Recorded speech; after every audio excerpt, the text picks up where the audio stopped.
नवी चौधरी साहब, कहा यह जा रहा था इंतखाबात की कोई तारीख सामने नहीं आ रही और इलेक्शन कमीशन हदफ तनकीद था, लेकिन इलेक्शन कमीशन ने भी अब अपनी रिस्पॉन्सिबिलिटी अदा कर दी है, तारीख अनाउंस कर दी है। क्या देख रहे हैं? देखें, बुनियादी बात यह है कि इलेक्शन कमीशन बहुत वाज़ेह अंदाज में बता चुका था और इस हवाले से एक कानून भी पास हो चुका है कि आम इंतखाबात की तारीख देना उसी का इख्तियार है। फिर हमने देखा कि एक यहाँ तज़ब्ज़ुब की कैफियत पैदा हुई। पता लगा कि प्रेसिडेंट अलवी जो है वो कोई डेट अनाउंस करने वाले हैं। वो उन्होंने कर भी दी, लेकिन ज़ाहिर है जहाँ सुप्रीम कोर्ट के फैसले पर अमल दरामद नहीं हुआ तो अलवी साहब के फैसले की भी क्या अहमियत थी।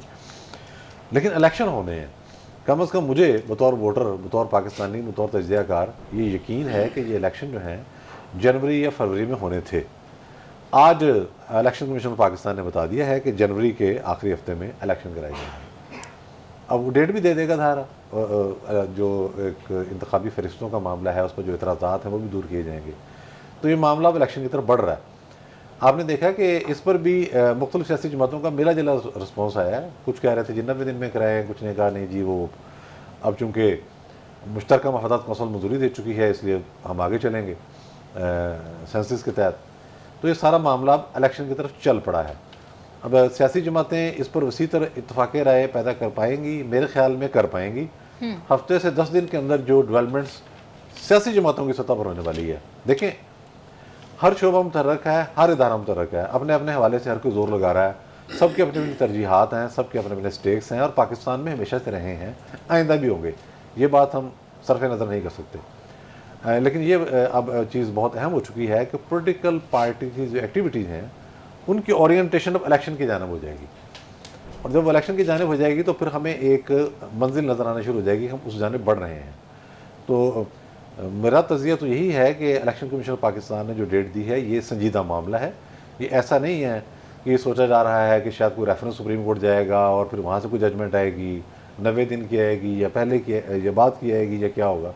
ये पूरे गौर व फिक्र के बाद, पूरी तैयारी करने के बाद, जिसमें अमन व अमान से लेकर ये इंतखाबी फरिश्तें, फिर उसके बाद हल्का बंदियाँ और उसके बाद सारा उसका जो कहना चाहिए पैराफिलरिया पूरा का पूरा बनाना, उसका जायज़ा ले लिया गया है। जायज़ा लेने के बाद ये तारीख तय की गई है। ये संजीदा मामला है। नवी चौधरी साहब, लेफ्ट आउट महसूस कर रहे हैं लीगी रहनुमा और 8, 10, 12 का कुछ फिगर सामने आ रहा है और वो ये समझ रहे हैं कि उनको क्यों नहीं शामिल किया जा रहा नवाज शरीफ साहब की वापसी के प्लान में। खुद ही मरीम बीबी जा रही हैं, शहबाज साहब जा रहे हैं, वो क्या बात है, आपको क्या लगता है? असल में जो नेगोशिएशंस इनकी चल रही हैं मुख्तलिफ हल्कों के साथ, उसको ज़ाहिर है शहबाज साहब लीड कर रहे होंगे ना।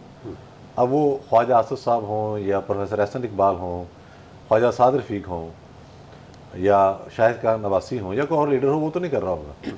अब जो इन लम्हात में जो चीज़ चल रही है, एक तो देखें ना, इलेक्शन की तारीख आना अहम है। मैंने फिर अर्ज़ करता हूँ, मुकर्रर अर्ज़ है कि इसको आप कतई तौर पर गैर अहम ना लें।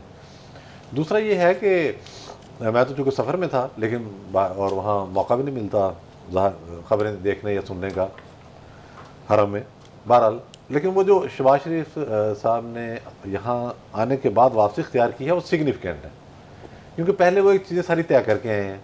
उन्होंने एक प्रेस कॉन्फ्रेंस की थी जिसमें बताया था कि 21 को नवाज शरीफ साहब वापस आएंगे। फिर इन्हीं 2-3 रोज़ के अंदर ये भी हुआ, या शायद कल हुआ, जिसमें एक प्रेस टॉक की मियाँ नवाज शरीफ ने, और उसमें उन्होंने कहा कि फ़लाँ साहिबान जो हैं फ़ौज और जुडिशरी के, उन्होंने मुझे इक़्तिदार से बेदखल किया गैर कानूनी तौर पर। ये हुआ तो था, गैर कानूनी था, वो तो हमें पता है। जनरल शरीफ के दौर से साजिश चल रही थी और ज़हीरुल इस्लाम ने क्या कुछ नहीं किया वो तो हमें पता है। लेकिन जब आप उनका नाम ले देते हैं तो उसके बाद इदारे के अंदर से भी एक परेशानी की लहर उठती है, क्योंकि वो एक यहाँ एक बहुत ही खौफनाक बाज पड़ गया है कि आप दूसरे को तो फांसी लटका दें, यानी कि भुट्टो जैसा इंटरनेशनल लीडर, उसको फांसी लटका दें, और नवाज शरीफ को आप सज़ाए मौत भी सुनाएं, कभी उम्र कैद सुनाएं, उसके बाद जलावतन भी कर दें, बाकी जो है उनको भी पकड़ लें। जब अपने इदारे के लोगों की बात है तो वो जस्टिस जवेद इकबाल जैसा चीप करैक्टर आदमी क्यों ना हो, चेयरमैन नैब, वो भी फिर रहा है, दंदनाता फिर रहा है मुल्क के अंदर। तो ये जो पाकिस्तान के अंदर ये जो मामला दरपेश है, तो ज़ाहिर है हो सकता है, ये मेरा अंदाज़ा है कि इन दोनों इदारों की तरफ से भी कुछ ना कुछ ऐसा पैगाम आया हो कि हमारे चीफ को ना छेड़ो। मुशर्रफ हाउस अरेस्ट था, बड़ी जुर्रत का मुजाहरा किया जस्टिस शौकत सिद्दीकी साहब ने, तो वो जो कोर कमांडर साहब थे वो मशरूबात लेकर पहुंच जाते थे उनके फार्म हाउस पर। ये तो तमाशे मुल्क के अंदर होते रहे। तो मेरे ख्याल में कोई ना कोई हीट भी आई है, ये मेरा अंदाज़ा है। बहुत सारी चीज़ों को अभी मुझे खुद देखना है, ज़ाहिर मैं आज ही वापस आया सफ़र से, तो ये फिर वहाँ गए हैं और समझाने गए हैं। जाहिर है कि जब एक दफ़ा पैचअप हो जाता है तो उसमें कुछ शराइत आपको माननी पड़ती हैं। पहले भी तजर्बा आपने किया था, बड़ा अच्छा तजर्बा किया था, इफ्तिखार चौधरी साहब के कहने पर किया था कि जनरल मुशर्रफ का ट्रायल करना चाहिए था। मैं दिल से कदर करता हूँ जस्टिस सेठ वकार साहब की कि उन्होंने सजाए मौत भी सुनाई जनरल मुशर्रफ को और कहा कि लाश भी इनकी टांग दी जाए, ये गलत बात जो क्रामवेल के साथ हुआ था। ये गलत बात, तो ये तो करना पड़ेगा आपको, जब तक आप ये नहीं करेंगे मसले का हल नहीं निकलेगा। लेकिन उसके बाद क्या हुआ कि वो धरना था तो एक्चुअली सी पैक के खिलाफ, लेकिन फिर उसमें ये मुशर्रफ वाला एलिमेंट भी आ गया और बहुत सारी चीज़ें आ गई और उसके नतीजे में फिर वो मॉडल टाउन का वाक़या करा रहे हैं, कभी क्या करा रहे हैं, पार्लियामेंट उस पर हमले हो रहे हैं, पूरा मुल्क तमाशा बना दिया गया।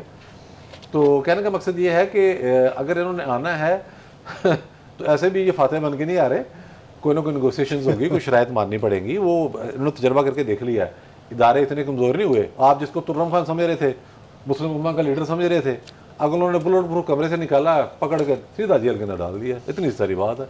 यही काम जनरल बाजवा भी कर सकता था अगर उसको तोसी की लालच ना होती। तुम्हारा मामला इस तरह से, वो भी बुलेट प्रूफ ही है बाजवा नहीं जो आपने कहा जेल में डाल दिया। अच्छा, कुछ कंपनीज हैं जो मुनाफे में भी रही हैं, उनकी फहरिस्त भी जारी की गई है, उनकी भी हौसला अफजाई की गई है, जिनमें एनटीडीसी है, नेशनल पावर पार्क्स है, नेशनल बैंक है, ओजीडीएलसी है। नवीद चौधरी साहब, कंपनीज तो ऐसी भी मौजूद है ना जो कारकर्दगी दिखा रही हैं। साहब वो डिस्कोर्स का भी जिक्र कर लीजिएगा, जो पावर कंपनी। असल में बात यह है कि बाज़ औक़ात इनफरादी तौर पर ऐसे सरबराहान इदारों के आ जाते हैं जो चीज़ें सीधी कर देते हैं। हम इस शहर में बैठे हुए हैं, यहाँ हमने हॉस्पिटल्स के अंदर देखा है, बाज़ जगह एमएस बड़ा चाबकदस्त लगता है, उसके नतीजे में पूरे अस्पताल का निज़ाम दुरुस्त हो जाता है। तो ये इनफरादी मामला हैं। जहाँ तक ये कॉरपोरेशनों को चलाने का मामला है, उसमें हम फेल हो गए हैं। क्यों फेल हुए हैं? मैं जवेद साहब की बात से इख्तलाफ करूँगा। अगर हम पीए को ले लें तो आप ज़रा उसके सरबराहान की लिस्ट निकाल लें। बड़े बड़े तुर्रम खान एयर मार्शल और इस तरह के लोग आए हैं, क्या हाल किया उन्होंने इदारे का। हाँ, सियासी भर्तियाँ हुई हैं, मैं ये नहीं कह रहा भर्तियाँ नहीं हुई, बहुत ज़्यादा सियासी भर्तियाँ हुई, बेड़ा गर्क हुआ। काम करने वाले सरकारी मुलाजमन की पेंशन भी खतरे में है इस वक्त। हम IMF के साथ वहाँ तक चले गए हैं कि इस वक्त आपको पता है कि जो सरकारी मुलाजमीन है वो अज़ियत की ज़िंदगी गुजार रहा है, जो पूरी ड्यूटी करके आ रहा है ना दफातर में, उनकी पेंशन भी खतरे में है और ये कॉरपोरेशनें जो है हमें चूस रही हैं। हल इसका 2008 में, उससे पहले नहीं बल्कि 90 से हम सुनते आ रहे हैं, शायद उससे भी पहले जिक्र हो, पहले तो कौम आया गया था ना भुट्टो के ज़माने में। वो यही है कि निजकारी करें, इनसे जान छोड़ें और इनको प्रोफेशनल्स के सपुर्द कर दें। आप नहीं चला सकते, इस बात को तस्लीम कर लें, कोई ज़्यादा किसी तरद्दुद की ज़रूरत नहीं है। लाहौर एयरपोर्ट पर एक वक्त में 2 फ्लाइटें उतर जाएँ, उसके बाद आप देखिए वहाँ गदर क्या मचता है। ये तो इस तरह तो नहीं काम चल सकता ना जी। तो ये आपको प्राइवेटाइजेशन की तरफ जाना पड़ेगा।